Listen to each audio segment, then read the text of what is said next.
नमस्कार। आज आमे गोटे बहुत रोचक विषय कथा हेबा केमिति गोटे राजनैतिक दुर्ग जहाँ 15 वर्ष धरी अभेद्य थिला हठात भुसुड़ी पड़िला। आमे कथा होछे ओडिशार पारादीप विषय आ 2024 निर्वाचनर सही आश्चर्यजनक फलाफल विषय जहाँ सबुकिछि बदलाई देला।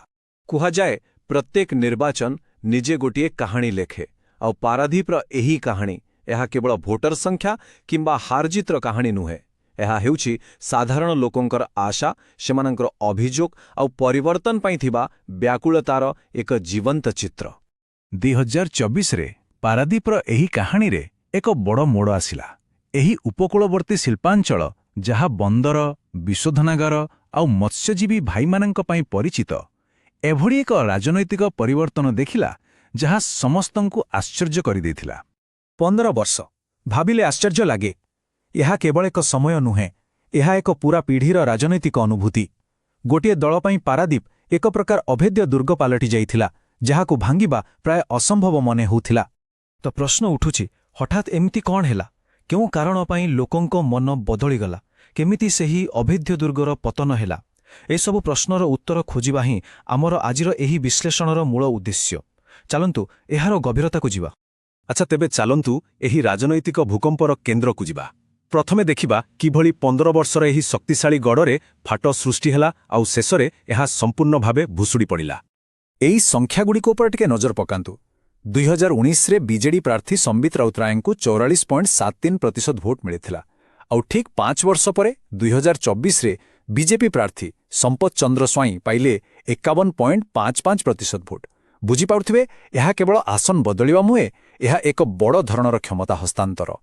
पाखापाखि 9.63% भोटर फरक।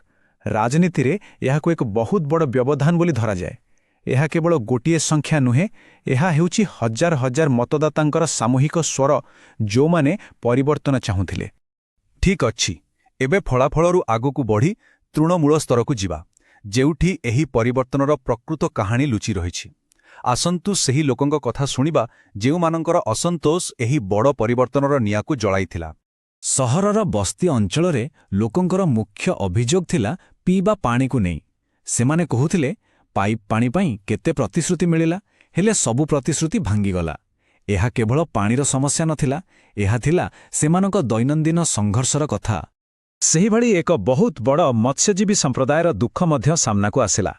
सेमानकर कहिबा कथा डिजेल उपरे सब्सिडी न मिलिबा एवं बंदरर ड्रेजिंग ठीक समय न हेबा जोगु सेमानकर जीविका संकटरे पड़ी जाइथिला। समुद्रकु माँ बोली मानुथिबा एही लोकंकु लागुथिला जेमिति सेमानंको गुहारी केई सुनिबाकु नाहंती। आउ सेपटे आईओसीएल विशोधनागार पई जो माने निज जमी देइथिले सेमानंकर असंतोष मध्य जमाट बांधिथिला। सेमानंकर सीधा प्रश्न थिला आमे जमी देलु हेला मो पिलांको पई चाकरी काहीं? देखंतु एइटा खाली गोटे प्रश्न नुहे, एइटा होछि विकास मॉडेल उपरे गोटे बड़ प्रश्नवाची। आम संविधान प्रत्येक नागरिककु सम्मानर सहित बंचिबार अधिकार देइछि। जेतेबेले जीविकार प्रश्न उठे एहा सीधा सड़ख सेही सम्मान सह जड़ित होई जाए। तेबे लोकंकर एही मनोभाव केमिति भोटरे परिणत हेला? केउ कारणगुड़िक एही जनमतकु एते निर्णायक करिदेला? आसंतु एही जनादेशर पोस्टमार्टम करिबा आउ एहार प्रकृत कारणगुड़िकु खोजी बाहर करिबा। एही टाइमलाइनकु टिके भलो भाबे देखंतु। एहा पारादीपर राजनैतिक कहानी को स्पष्ट भावरे देखाउछि। 2009 आ 2014 रे बीजेडीर स्थिति बहुत मजबूत थिला, किंतु 2019 रे प्रथम थर पई वोट अंशरे एक बड़ ह्रास देखिबाकू मिलिला। एहा हेथिला सेही संकेत जहा कहुथिला जी 2024 रे एक बड़ पतन होई पारे। परिवर्तनर पवन बहु आगरु बहिबा आरंभ करिथिला। एथिरु गोटी कथा स्पष्ट, 15 वर्षर लंबा शासन परे एक शक्तिशाली शासन विरोधी हावा बहुथिला। लोकंक मनरे धीरे धीरे असंतोष बढ़ुथिला आउ एही असंतोष ही एक नुआ राजनैतिक विकल्प पई एक प्रकार उर्वर माटी प्रस्तुत करिदेला। एबे चलंतु केवल भावना नुहे, संख्या उपरे कथा हवा, कारण संख्या केबे मिछ कोहेनी। एही परिवर्तनकु जदि आमे संख्या माध्यमरे बुझिबा तेबे पूरा चित्रटी आम सामनारे आहुरी स्पष्ट होइजिबो। एही बार चार्टटिकु देखंतु, यह पूरा कहानी को कही दउछि। 2019 रु 2024 भितरे बीजेडीर भोट अंश कमिछि, किंतु सबुठु बड़ कथा हेला बीजेपीर भोट अंशरे एक विराट वृद्धि। एहार अर्थ हेउछि लोकमाने केवल शासक दलकु प्रत्याख्यान करिनाहांती, बरं जाणीशुणी एक नुआ विकल्पकु बाछिछंती। ଆଉ ଏଇଟା ହେଉଛି ପାରାଦୀପ ନିର୍ବାଚନ ମଣ୍ଡଳୀର ଏକ ସଂକ୍ଷିପ୍ତ ଚିତ୍ର। ପ୍ରାୟ 2.2 ଲକ୍ଷ ଭୋଟର, ସହରୀ, ଶିଳ୍ପାଞ୍ଚଳ ଆଉ ଗାଁର ମିଶ୍ରଣ, ଆଉ ତା ସହିତ ପାଣି, ପ୍ରଦୂଷଣ ଆଉ ଜୀବିକା ଭଳି ଜଟିଳ ସମସ୍ୟା, ଏସବୁ ମିଶି ଏଠାକାର ରାଜନୀତିକୁ ବହୁତ ଜଟିଳ କରିଦେଇଛି। ତେବେ ଏଭଳି ପରାଜୟ ପରେ କ'ଣ ସବୁ ଶେଷ ହୋଇଯାଇଲା? ନା, ରାଜନୀତିରେ କୌଣସି ପରାଜୟ ଚିରସ୍ଥାୟୀ ନୁହେଁ, ବରଂ ଏହା ଏକ ନୂଆ ଆରମ୍ଭ ପାଇଁ ସୁଯୋଗ ଦିଏ। ତେବେ ଲୋକଙ୍କ ବିଶ୍ୱାସକୁ ପୁଣି ଥରେ ଜିତିବା ପାଇଁ କ'ଣ କରାଯାଇପାରେ? ଚାଲନ୍ତୁ ଏକ ସମ୍ଭାବ୍ୟ ରୋଡମ୍ୟାପ୍ ଉପରେ ଆଲୋଚନା କରିବା। ଯେକୌଣସି ହାରିଥିବା ରାଜନୈତିକ ଦଳ ପାଇଁ ସବୁଠାରୁ ବଡ଼ ଆଉ ସବୁଠାରୁ କଠିନ ପ୍ରଶ୍ନ ହେଉଛି ଭାଙ୍ଗି ଯାଇଥିବା ବିଶ୍ୱାସକୁ ପୁଣିଥରେ ଯୋଡ଼ାଯିବ କେମିତି? ଏହା କେବଳ ରାଜନୀତିର ପ୍ରଶ୍ନ ନୁହେଁ, ଏହା ନୈତିକତାର ପ୍ରଶ୍ନ ମଧ୍ୟ। ଏଥିପାଇଁ ଏକ 3 ସୂତ୍ରୀ ରଣନୀତି ଆପଣେଇବାକୁ ପଡ଼ିବ। ପ୍ରଥମତଃ, ଲୋକଙ୍କର ସମସ୍ୟାକୁ ସିଧାସଳଖ ସମାଧାନ କରିବାକୁ ପଡ଼ିବ, ଖାଲି କଥାରେ ନୁହେଁ, କାମରେ।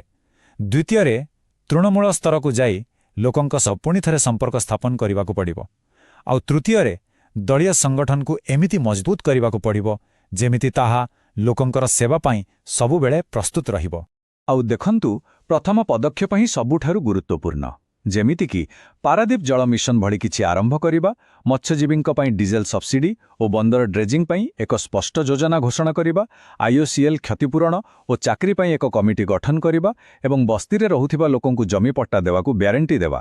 ଏହିଭଳି କିଛି ଠୋସ୍ ପଦକ୍ଷେପ ହିଁ ଲୋକଙ୍କ ମନରେ ପୁଣିଥରେ ଆଶା ସଞ୍ଚାର କରିପାରିବ। ଶେଷରେ, ପାରାଦୀପର ଏହି ଘଟଣାକ୍ରମରୁ ଆମେ ଏକ ବହୁତ ବଡ଼ ଶିକ୍ଷା ପାଇପାରିବା। ଆଉ ସେଇଟା ହେଉଛି, ପ୍ରକୃତ ରାଜନୀତି ହେଉଛି ତୃଣମୂଳ ସ୍ତରର ଶାସନ। ଏହା କେବଳ ନିର୍ବାଚନ ଜିତିବାର ଖେଳ ନୁହେଁ, ଏହା ହେଉଛି ଲୋକଙ୍କର ସେବା କରିବାର ଏକ ଗୁରୁ ଦାୟିତ୍ୱ। ତେବେ ଏଥିରୁ ଆମେ କ'ଣ ଶିଖିଲେ? ସବୁଠାରୁ ବଡ଼ କଥା ହେଲା, ଭୋଟରମାନେ ଖାଲି ପ୍ରତିଶ୍ରୁତି ଚାହାନ୍ତି ନାହିଁ, ସେମାନେ ନିଜ ଜୀବିକା ଆଉ ଦୈନନ୍ଦିନ ସମସ୍ୟାର ବାସ୍ତବ ସମାଧାନ ଖୋଜନ୍ତି। ଆଜିକାଲିର ଡିଜିଟାଲ ଯୁଗରେ ଲୋକଙ୍କ ବ୍ୟକ୍ତିଗତ ତଥ୍ୟର ସୁରକ୍ଷା ମଧ୍ୟ ଏକ ଗୁରୁତ୍ୱପୂର୍ଣ୍ଣ ବିଷୟ।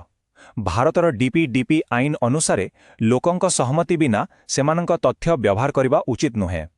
ଏକ ଭଲ ଶାସନ ବ୍ୟବସ୍ଥାରେ ଲୋକଙ୍କ ସମସ୍ୟା ସମାଧାନ କରିବା ସହିତ ସେମାନଙ୍କ ଗୋପନୀୟତାର ସମ୍ମାନ କରିବା ମଧ୍ୟ ଜରୁରୀ। ତେଣୁ ଗୋଟିଏ କଥା ସବୁବେଳେ ମନେ ରଖିବା ଦରକାର, ନିର୍ବାଚନ କେବଳ ପ୍ରତିଶ୍ରୁତି ଦେଇ ଜିତାଯାଏ ନାହିଁ, ବରଂ ଲୋକଙ୍କୁ ସମ୍ମାନର ସହ ସେମାନଙ୍କର ଅଧିକାର ନିରନ୍ତର ଭାବରେ ପ୍ରଦାନ କରି ହିଁ ଜିତାଯାଏ। ଏହା ହିଁ ପାରାଦୀପ କାହାଣୀର ମୂଳମନ୍ତ୍ର। If you want to become a people-centric leader and uplift your constituency, get in touch with blueprintstrategies.ai at mgr@blueprintstrategies.ai or call 080-4204-1602. Purpose beyond politics.